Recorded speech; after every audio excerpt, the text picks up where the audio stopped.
Time now for Homeschooled, presented by Audi, as we're joined by Sal Licata. And Sal, that's it, right? All is forgiven. The Mets are going to re-sign Baez, and your toughest decision this Christmas is going to be whether to get your daughter a Baez onesie or a Lindor onesie, right? All is right in Metland.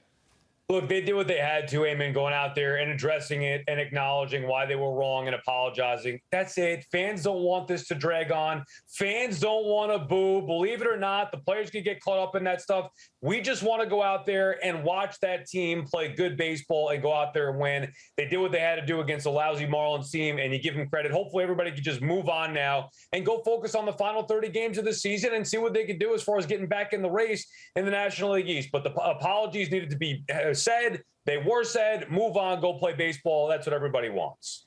Sal, as you mentioned, they did what they had to do pregame, but they were still booing Baez when he came up as a pinch hitter, so clearly they had to go win the game. How central was it here for the Mets that Baez was involved in that ninth-inning comeback to sort of change the narrative here for the Mets?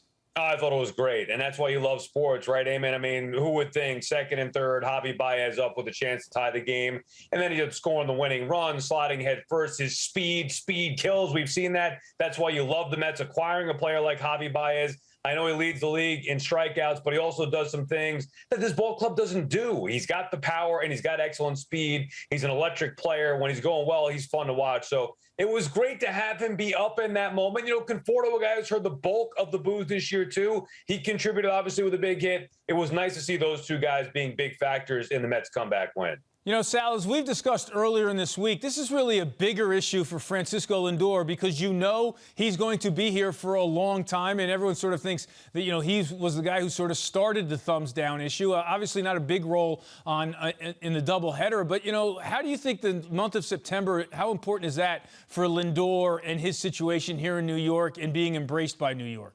Yeah, very important, Eamon. And I didn't have a problem with what Lindor said. I do think that he understands why what he did was wrong, and he's trying to make peace with the fans. He doesn't want to have a bad relationship. Unfortunately, he's gotten off to a rough start, but what he's got to realize that it's all about his play. If he's hitting 280 and driving in close to 100 runs and hitting 30 homers, no fans care what they do. So it's about Lindor not living up to the expectations that the Met fans had because of his great career in Cleveland. So that's what it's about. And if he can close out this year one, which has been an awful year for him, no way around that, if he could do it and finish strong here in these final 30 games and see where the Mets end up, I think it would be huge going into what is obviously a long-term contract with this team, 10 more years. It'd be great to finish at least the first season with one positive month.